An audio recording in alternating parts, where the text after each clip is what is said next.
Petroglyph Games, the developers of Star Wars Empire at War, have launched a brand new patch for the game, making some big changes with implications for both the base game and mods, which we'll be breaking down today. There's some special treats for modders as well, but we'll be talking about those after covering some of the changes to the base game and yes, the engine. The biggest change is that the game has been converted from working in 32 to 64-bit. Aside from some future-proofing, this primarily means the game is able to access more memory, so stability issues resulting from mods tipping over some memory limits should no longer be an issue. This also means higher texture resolutions and higher polygon limits won't provide stability issues either. This doesn't, however, mean that you should expect better performance either in the frame rate or your personal skill. Limitations for Empire at War there are a separate thing, generally related to how much of the CPU power your computer has that the game can access. Something which you may find does improve your performance though is a fix to a long-standing issue on some PCs, which could cause some performance issues alongside the mouse flickering when the hardware mouse option in your graphics settings was enabled. For some people this will change absolutely nothing, but for others it should be a pretty big improvement. Another set of major changes concerns stability during multiplayer games. If you've ever tried to play multiplayer skirmish or Galactic Conquest, especially in Empire at War, you've probably dealt with regular crashes and out-of-sync issues. Especially if you're playing mods, you're likely to have more of those than games which actually finish. While these are a pretty tricky thing to track down and diagnose, Petroglyph does think that they've been able to deal with at least some of the issues causing this, though it's hard to know what the impact there will be exactly before a lot more people have had a lot more of a chance to try them out. It definitely encourages me to do more community matches in Empire at War Expanded mods here if it has worked out. The good news for skirmish players doesn't end there though. For mods with many factions like Thrawn's Revenge, the old requirement that one player be one of the base game factions has also been fixed. Issues with mirror matches in some situations are gone as well, so you can finally play with any combination of factions against each other. Transitioning very smoothly from multiplayer into ability fixes, if you've ever noticed your point defense abilities intercepting allied projectiles in skirmish, that's been fixed now too. This was more rare in base game since it was only a special activated ability on one unit, but especially in mods this could interfere a lot with Corvette use in skirmish. Other abilities based on beams like Force Lightning, Super Lasers, and Hack Turret could often cause crashes with some PCs, and this is believed to be fixed as well, so you can have Palpatine and R2 zap people and turrets to your heart's content. Aside from the plethora of stability improvements we've already covered, there were a variety of changes including fixing unintended bugs specifically within the base game, like incorrect damage types on certain units, improper markers on maps for the amount of structures they could theoretically support, and most importantly, if you watched my video on cut Empire at War content, restoring the Rancor's ability to eat troops, which was cut between Empire at War and Forces of Corruption for censorship reasons. Certain other unintended changes between Empire at War and Forces of Corruption, like inconsistencies in how the stop command works for units, have been standardized as well, though with the option in this case, with the stop command, for modders to re-enable the prior setup on a per unit basis if they so choose, so we kinda get the best of both worlds there.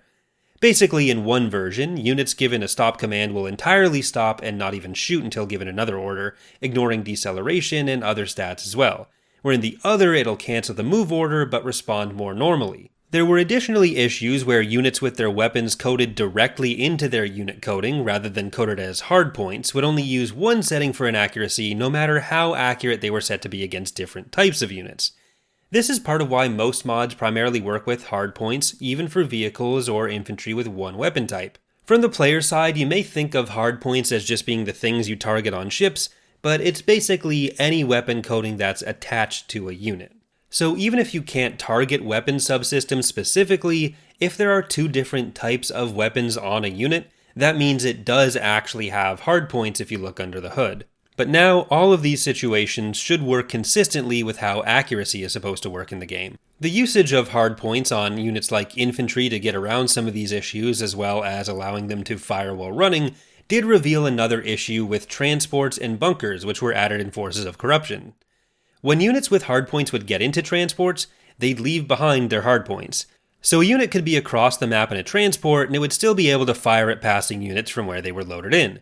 This has been fixed as well, so no more cheesing landing zone protection with loaded, invincible units and transports. Another pair of common issues many Empire at War players will recognize involves executing ground invasions. In one case, a building being under construction may prevent a planet from properly going over to the new owner after a battle.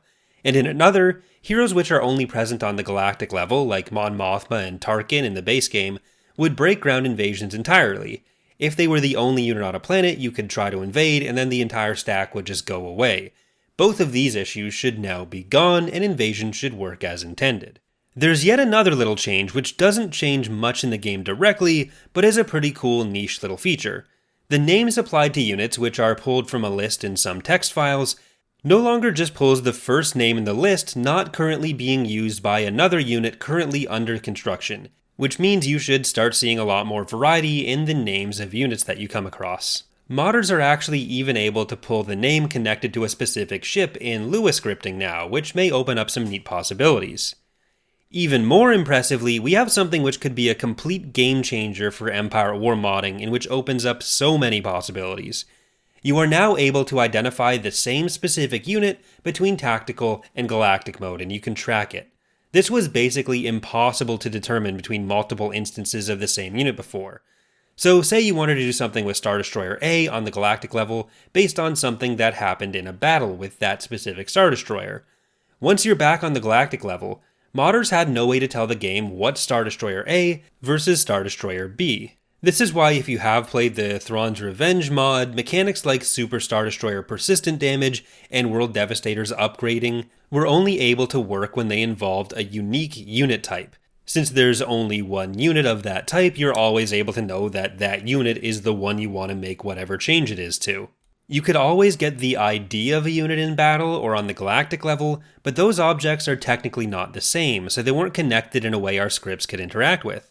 But now we can get the galactic level object ID in tactical, and vice versa. This could open the door for mechanics like unit veterancy or something similar. Though with all these kinds of things, it's important to keep in mind that at a certain point performance drain does become significant, and Empire at War doesn't always have the best ways to display this information to players.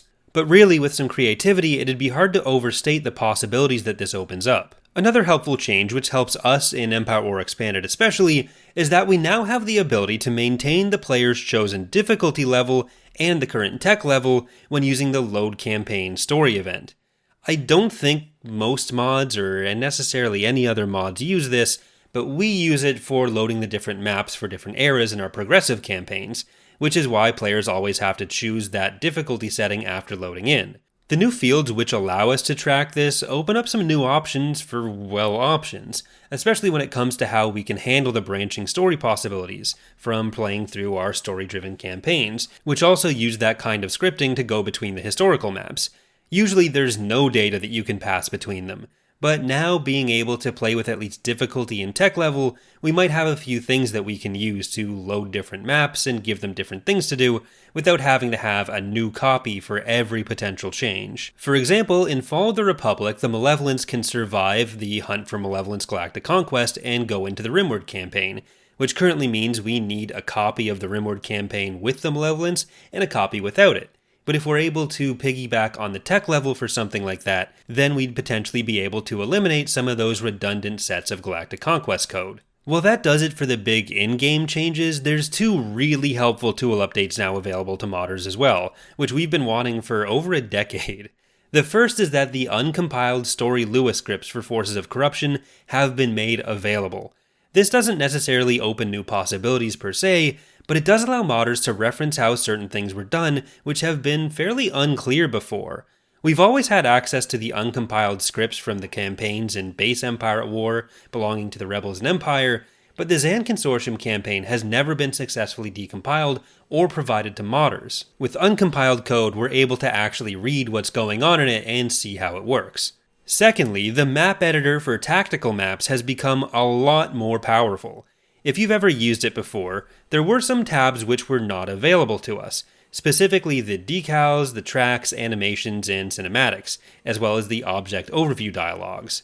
Most important among these are the decals or decals, I don't care, and the tracks tab. If you've played on some of the base game maps, you'll see things like flowing rivers or crashing waves. These were locked behind those formerly unusable tabs, which is why you would never see them on maps that were created by the community. While modders have tried to fake some of these with our own custom props, it can only be done as a kind of crude imitation of the proper functionality built into the game. Having these new functions available should add a new level of polish to what mappers can accomplish visually, along with a set of other quality of life changes and fixes which should hopefully make the map editor less unstable. It should also no longer delete loose texture files, which it would very annoyingly do before. All in all, there's a ton of really cool things fixed in this update, so I want to thank Petroglyph for taking the time to work on this between and alongside some of their other projects, especially since it involved putting up with the feedback from a lot of modders in the community for the last few months, which they were incredibly open to and very active in soliciting, which was the case with the prior patches as well. So on that note, I do want to shamelessly plug their upcoming game 9-Bit Armies as well. If you'd like to read a bit more about the changes and see some of the other smaller ones, you can check out the link in the description to Petroglyph's change notes. Thanks for watching, and enjoy the next 18 years of Empire at War.